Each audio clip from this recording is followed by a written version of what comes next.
Hi, this is Chris.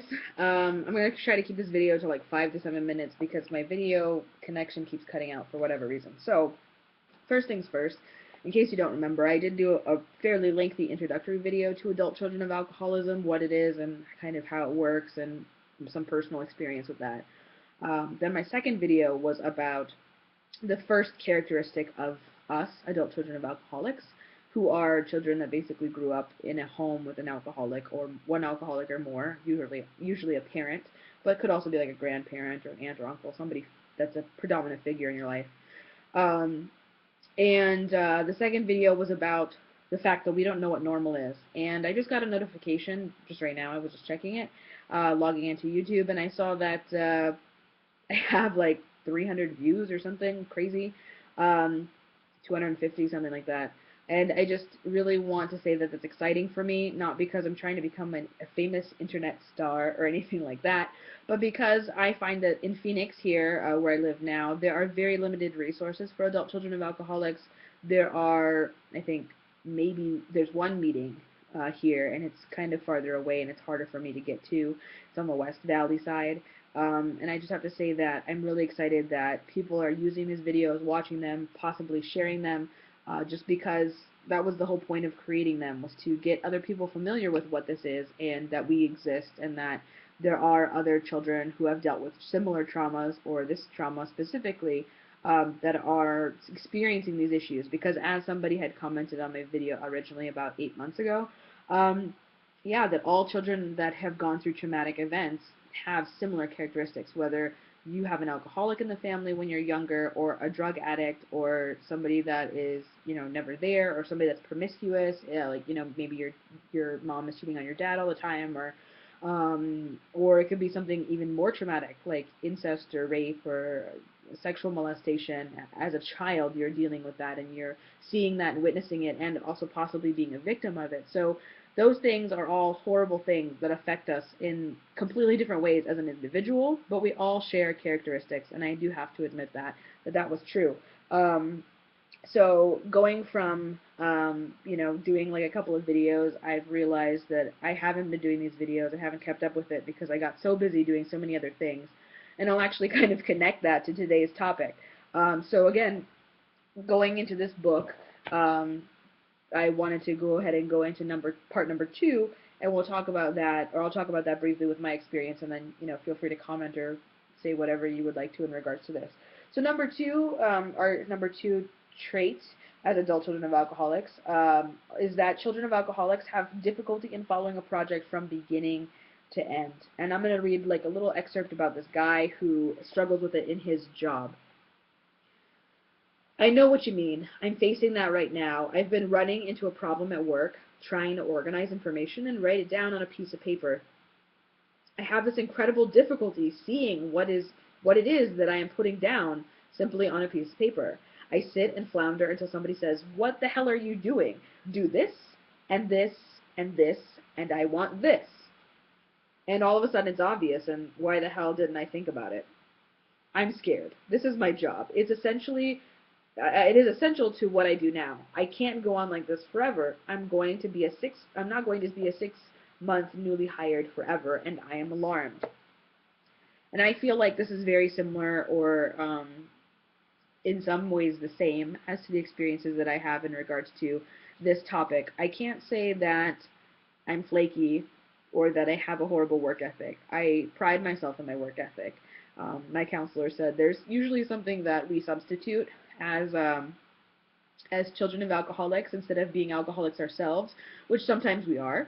Or, I know that I identify as an alcoholic, but I don't drink as much anymore. If I do drink, I make sure that I keep it minimal. I keep it social, 1 or 2 glasses of something. I very much have been mentally and physically in control of my alcoholism for quite a long time. Um, However, there's always something that we use to kind of compensate for that. And for some people, it's drugs or something worse.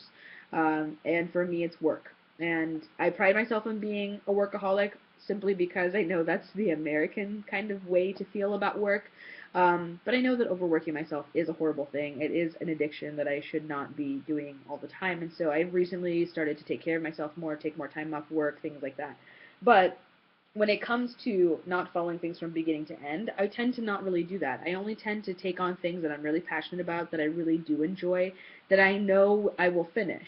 However, I feel like in underneath this characteristic are a few other attributes that I might actually, suffer from, and some symptoms of being an adult children of alcoholic, or a trait that are affecting me, traits that are affecting me that are negative. So just like this guy, sometimes I try to organize myself and I just can't. It's very difficult for me to organize myself sometimes, where I'm just I could literally be thinking about one thing all day. Sometimes it takes me to 2 or 3 hours to write the perfect email. And while I'm writing the perfect email, I'm also doing some other things, but I tend not to multitask too much. But if I'm writing the perfect email, especially if it's not on work time, I try to be more quick with work things. But if I'm doing volunteer work and I'm sending an email and I want it to be perfect, sometimes it could take me 2 to 3 hours.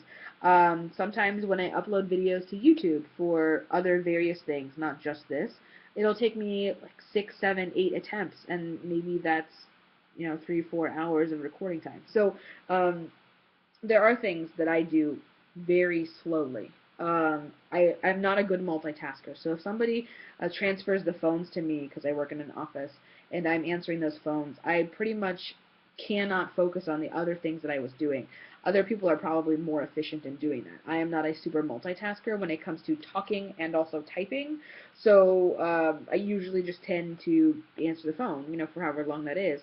And I will continue to do my other job as best as I can, but then I feel flustered because I can't focus as well, and I get upset at myself that I can't focus. So I feel like those are all definitely attributes of an adult child of an alcoholic that kind of suck and that come out of this trait of not being able to follow things through or to procrastinate. Um, I also see here, let's see, it says these comments are fairly typical, and it's not too hard to understand why a difficulty exists. These people are not procrastinators in the usual sense. In the typical alcoholic home, there are an awful lot of promises. The great job was always around the corner. The big deal was always about to be made. The work that needed to be done around the house would be done in no time. The toy that would be built, the go-kart or the dollhouse or so on would be done. So and then coming back to this, I know that my dad always made a lot of promises to me, and that's something that I've always been really upset about. And so now it's part of my characteristics to say, if I promise something, I will follow through. And if somebody promises something to me, or I feel that they're saying I will do this, then I expect them to follow through, and I have very high expectations for that. And it does affect my work situation, and it does affect the situations of the volunteer work that I do, because if somebody says they're going to do something, like let's have a phone conference Tuesday at 9 a.m. and they don't call me, and I call them and they're not available, then I get very frustrated because they said they would do it.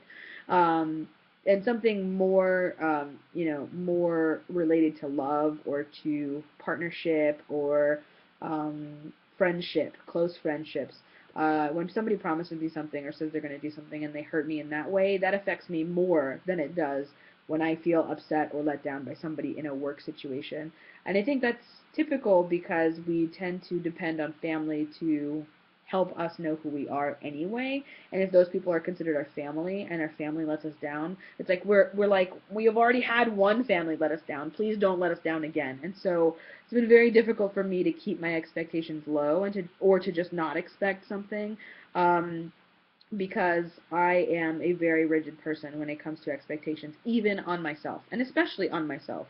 And so when I don't meet my own expectations, I'm very upset. When somebody else doesn't meet my expectations, I could forgive them.